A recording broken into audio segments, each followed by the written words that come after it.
Welcome, I'm Rose Martin, and this is Real Life with Susan Harf, our very favorite life coach, who has strategies and tips and ideas for us to navigate those tricky things in life or the people that we sometimes find ourselves in contact with. Like you, I can't wait to hear what's on her mind today. Hi, Susan. Hi, Rose. I'm happy to see you, and I'm so glad that you decided to join us as well. Today we're talking about people who are saying to themselves, I need a new job, I want to quit my job that I have now, and I don't know where to start. See, I'm one of those people that absolutely loves my job. So really, I do. I do. I knew that. Yeah. I knew that, Rose. Yeah, I love my job, but I know for people, and I've been with people throughout my career that are totally unhappy in that and feel stuck. So I think this is going to be a really valuable tips and advice to show for people. So let's get started. Well, here's why they feel stuck. They feel stuck because they're not pursuing their passion. They have a job, they got to do it, they go to it every day, they don't love it, but it's not their passion. And so I am so excited about this topic. I love this topic because I live this topic. I really, really want you to live every day going to your job saying to yourself, I can't wait to get there. And the way that happens is when you figure out what you were meant to do, what your God-given talents are, and you do them. And I've heard a saying similar to that, like what you were born to do, and then you wake up one morning and realize why. You know, what's that thing that is my gift that I was born to do it, and you find it. But so many people go through life saying, oh, I don't know what to do, I'm stuck in this job, or I don't know what my gifts are. So they don't know where to even start to tap into finding that. Exactly. So we're going to tell you. So here's where we start. One of the things that I like to do with people is to conduct what I have come to call the kitchen cabinet. It's my own phrase. It's a phrase I made up because I like to do it in people's kitchens. And here's why. Because your kitchen is a place where you feel safe and you feel comfortable.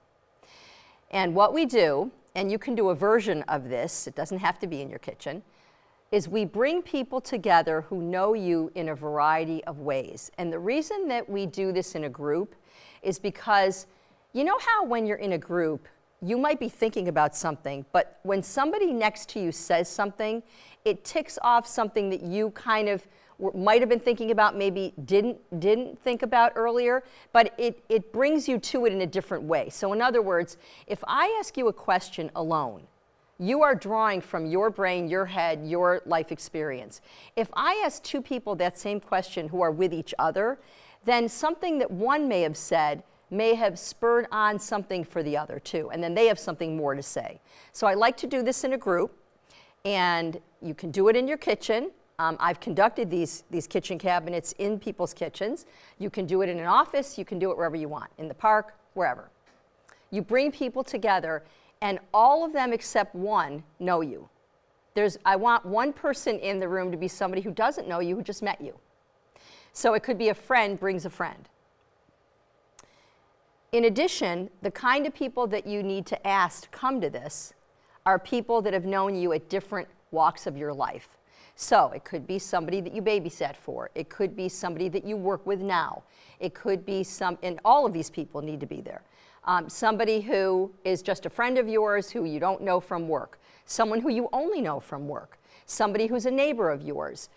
Different people who know you in different realms. Do you include family members? You can absolutely include family members, yes. And do you tell them what they're going to be doing before you invite them? Okay. I'm inviting you to my kitchen cabinet because I'm going to start a new walk in my life and a new chapter, and I want you to be part of it.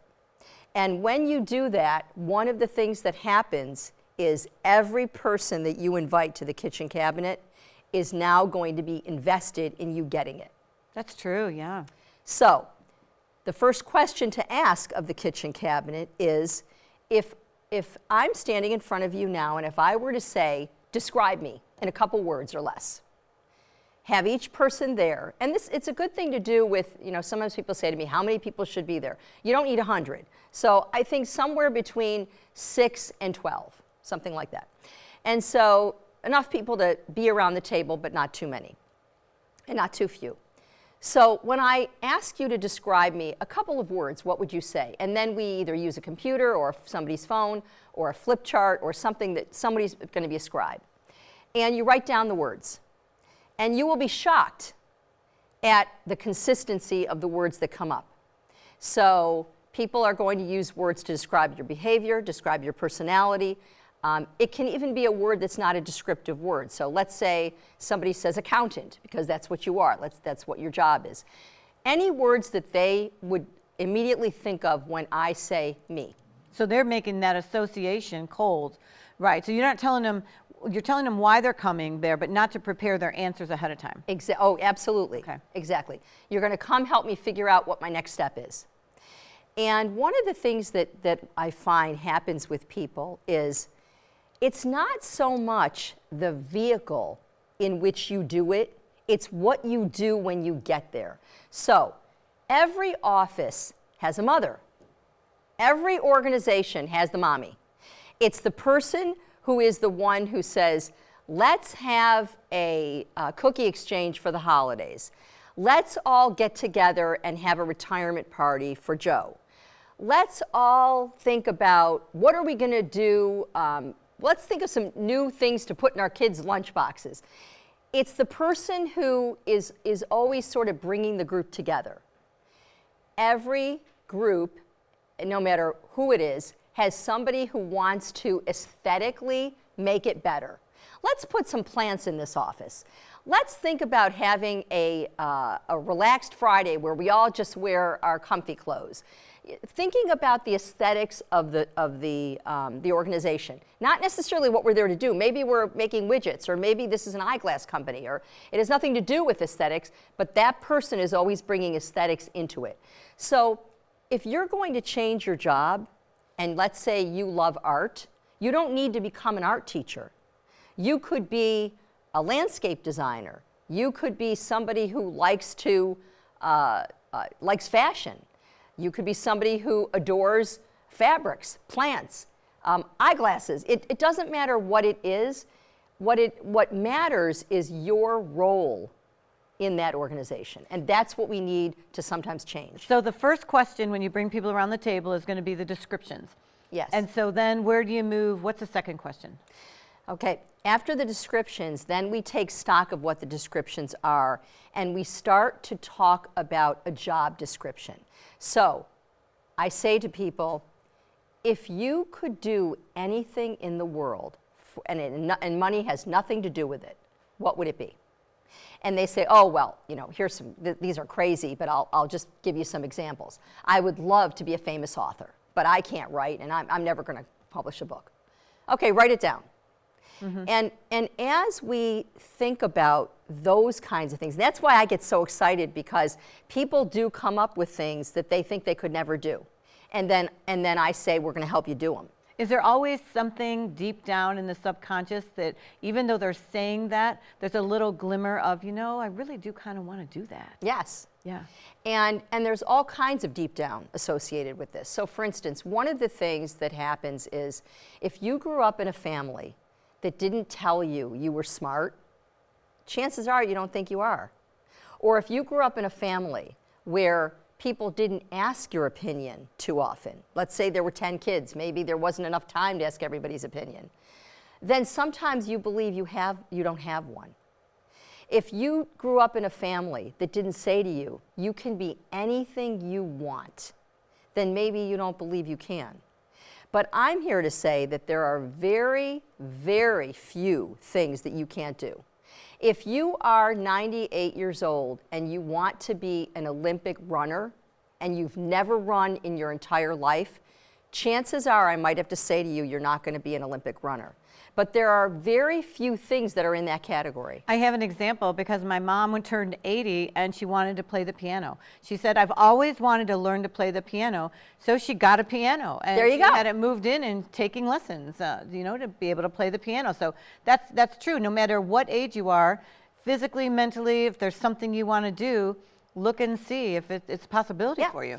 And the other thing that you just brought up that's very important is you're talking about your mom. If we didn't grow up with a role model who did what they loved, then sometimes that also has an impact on us. So we may believe that a job is only a job. You do your living on the side because maybe that's what our parents did.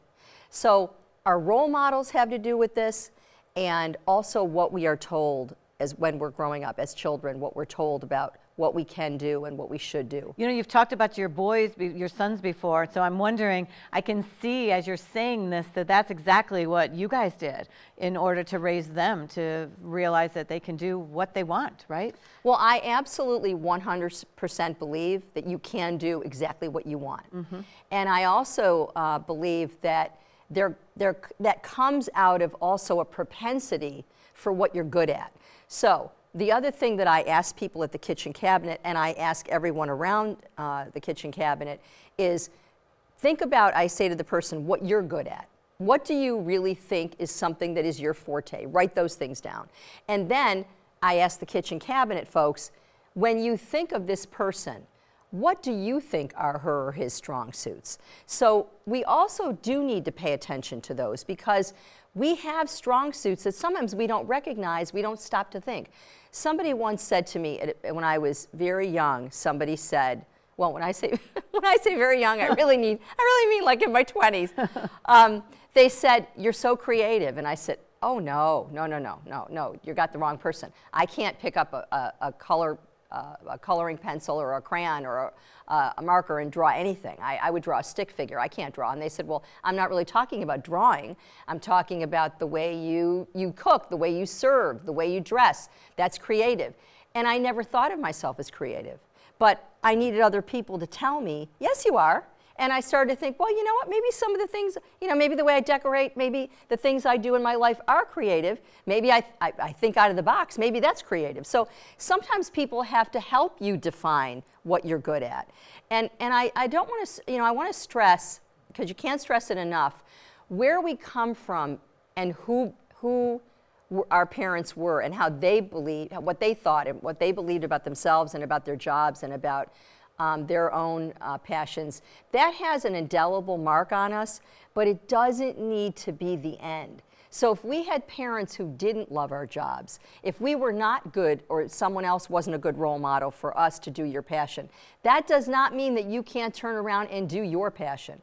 But I do absolutely believe that not only can you turn around and do that, but it's possible. If I didn't think it was possible, I would never speak this way. I know it's possible. And the other thing is, sometimes people say in the kitchen cabinet meetings, well, here's what I want. I want to be famous. And I say, okay, write that down. And then someone else in the group might say, well, that's kind of a, that's really nothing to be proud of. I mean, what's so great about, why do you want to be famous? And I stop that person, I say, I don't care why they want to be famous. That means nothing to me. We're not going to judge why it is they want that, but we are going to siphon it out to see where that comes from. That's different than judging. So for instance, it's important to know if the person says to me, I want to be famous, or something like that, I need to know if all you want is to be famous, I'm going to help you get famous.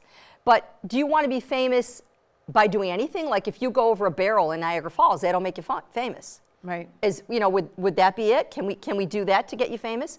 And then sometimes, and this was a conversation I had with someone. I said, you want to go over a barrel in Niagara Falls? And she said, well, no.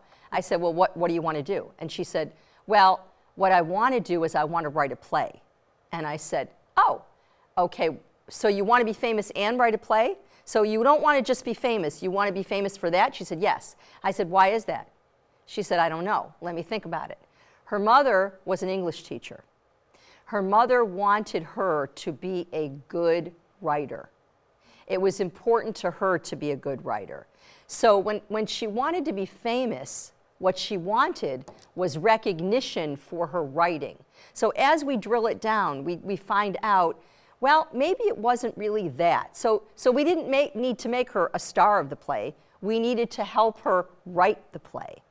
So sometimes what we believe about what we want is truly what we want, and we don't want to judge that, but we do want to help the person figure out what is the touchstone, as I call it. What is the thing that's really driving them? What about that role is going to get them what they want? Because if what they want to be is famous, we can make them famous for robbing a bank. I mean, and it could be something that's legal, positive, healthy, but it still isn't going to help them. That's not really their goal. When you first said about being famous, my first thought was, oh, they just really want attention, or they want to feel loved and appreciated. So then drilling down to say, well, why is it? What is it about fame? That might really be the thing. Yes, and sometimes in therapy, that's what we do, and sometimes in coaching, that's what we do. We find out why do they want this, because there's something lacking in their life.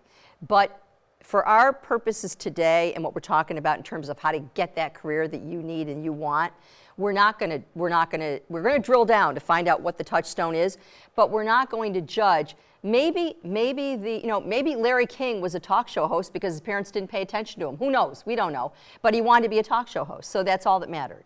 Can people do this kitchen cabinet on their own? I mean, can they really know how to navigate these answers and where to go next? I think it helps to have a professional help you, but I also think the most important part of the crux of this is to have a group of people who are in your corner. We all need a cheerleading section.